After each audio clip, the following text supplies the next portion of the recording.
Guys good morning. और ये super TET के लिए फर्स्ट वीडियो लेकर आए हैं हम। और इसमें आज हम स्टडी करेंगे शैक्षिक मूल्यांकन एवं मापन। क्या होता है शैक्षिक मूल्यांकन एवं मापन, उसके वन लाइनर क्वेश्चंस हम पढ़ेंगे, उनकी स्टडी करेंगे, उसके बारे में डिस्कस करेंगे। और अगर आपने वीडियो को अभी तक लाइक नहीं किया हो तो उसको लाइक कर दें और सब्सक्राइब कर दें चैनल को अगर सब्सक्राइब नहीं किया हो, और जल्दी जल्दी इसे शेयर कर दें, तभी आगे बढ़ते हैं। तो फर्स्ट क्वेश्चन है, मूल्यांकन एक निरंतर चलने वाली प्रक्रिया है। मूल्यांकन एक निरंतर चलने वाली प्रक्रिया है, प्रोसेस है। ये किसने कहा है? ये एनसीईआरटी ने कहा है। किसने कहा है? एनसीईआरटी ने कहा है। क्वेश्चन नंबर 2 दिया है, मूल्यांकन एक सतत प्रक्रिया है। ये शिक्षा की संपूर्ण प्रणाली का आवश्यक अंग है और शिक्षा के उद्देश्यों के साथ पूर्ण रूप से संबंधित है। ये कथन किसका है? ये कथन है कोठारी कमीशन का। अर्थात मूल्यांकन एक निरंतर प्रक्रिया का है, निरंतर चलने वाली प्रक्रिया एनसीईआरटी। मूल्यांकन एक सतत प्रक्रिया है और शिक्षा की संपूर्ण प्रणाली का आवश्यक अंग है, ये कोठारी कमीशन ने कहा है। मूल्यांकन के अंतर्गत व्यक्ति या समाज दोनों की दृष्टि से जो अच्छा है अथवा वांछनीय है उसे मानकर चला जाता है। ये किसने कहा है? रैमर्स व गेज ने कहा है। किसका कथन है? मूल्यांकन के अंतर्गत व्यक्ति या समाज या दोनों की दृष्टि से जो अच्छा है अथवा वांछनीय है उसे मानकर चला जाता है।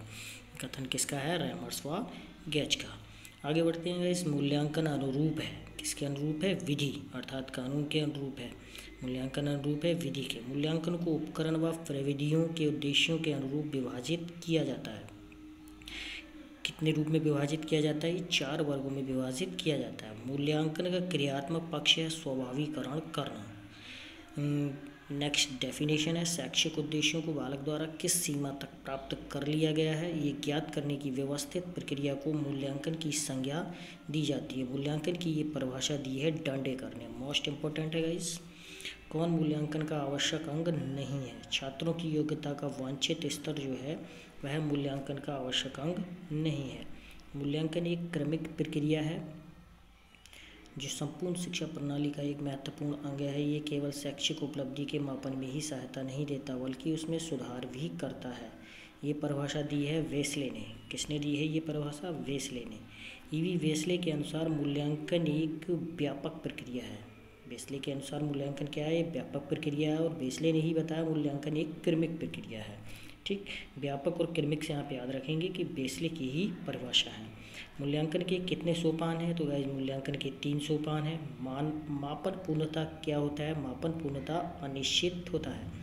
मूल्यांकन के महत्वपूर्ण बिंदु हैं, 3 बिंदु हैं इसके महत्वपूर्ण। शैक्षिक उद्देश्य, अधिगम अनुभव यानी लर्निंग एक्सपीरियंस, व्यवहार परिवर्तन बिहेवियर चेंज।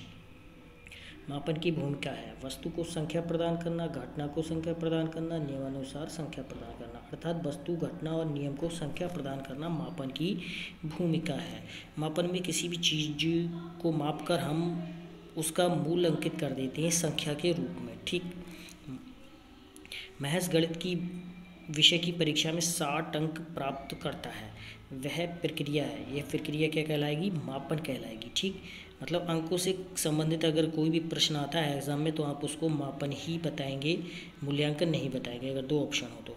मापन का उपयोग किया जाता है छात्र का परिमाणात्मक मूल्य निर्धारण में।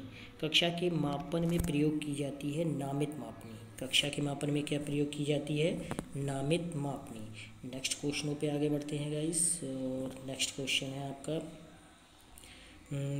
जिस परीक्षण से शिक्षार्थी किसी विषय या अनेक विषयों में कठिनाई ज्ञात की जा सकती है, शिक्षार्थी की किसी विषय या अनेक विषयों में कठिनाई ज्ञात की जा सकती है, उसे हम कहते हैं निदानात्मक परीक्षण। एक अच्छे परीक्षण के लिए कौन से गुण आवश्यक हैं? तो गाइस कौन से गुण आवश्यक हैं? परीक्षण में किसी उत्तर पर मूल्यांकनकर्ताओं द्वारा समान अंक प्रदान किए जाते हैं तथा अंक प्रदान करते समय मूल्यांकनकर्ता अपनी व्यक्तिगत रुचि अथवा धारणाओं से प्रभावित नहीं होता है।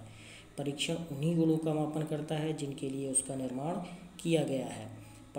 परीक्षण के बार बार प्रयोग करने से प्राप्त परिणामों या अंकों में संगति पाई जाती है। क्या होता है गाइस इसमें? परीक्षण के बार बार प्रयोग करने से प्राप्त परिणामों या अंकों में संगति पाई जाती है। भौतिक मापन है स्थिर। भौतिक मापन कैसा होता है? स्थिर होता है। मापन में स्वमानक शब्द जो आता है उसका प्रयोग सर्वप्रथम किसने किया था? रेमंड कैटल ने किया था। समान इकाई मापन है अंतराल मापनी। ये मोस्ट इम्पोर्टेंट क्वेश्चन है। अंतराल मापनी से संबंधित टेट 2019 में क्वेश्चन पूछ चुके हैं। मूल्यांकन की प्रक्रिया में परिणामों की पुष्टि संबंधित है व्यवहार परिवर्तन से। किससे संबंधित है गाइस? व्यवहार परिवर्तन से। दक्षता आधारित मूल्यांकन है, तो दक्षता आधारित मूल्यांकन क्या होगा? सतत व्यापक मूल्यांकन।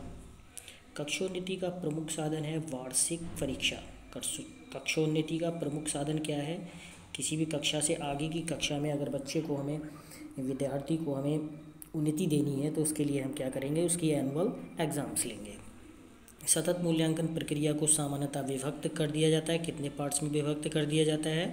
10 पार्ट्स में विभक्त कर दिया जाता है। और छात्रों के व्यक्तिगत संबंधी पक्ष जो हैं वह भी 10 ही होते हैं।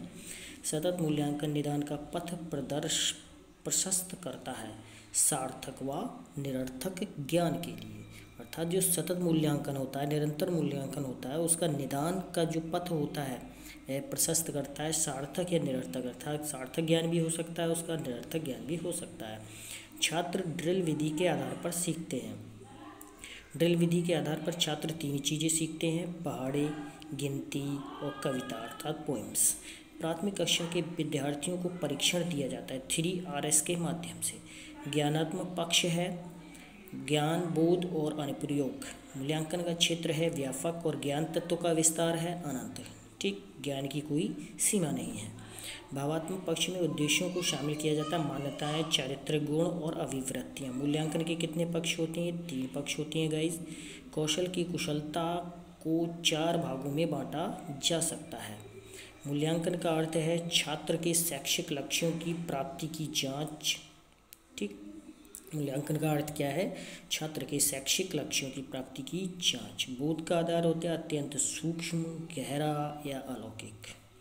ब्लूम ने शैक्षिक उद्देश्यों को कितने भागों में विभक्त किया? 3 भागों में। ब्लूम की टैक्सोनॉमी में दिया है।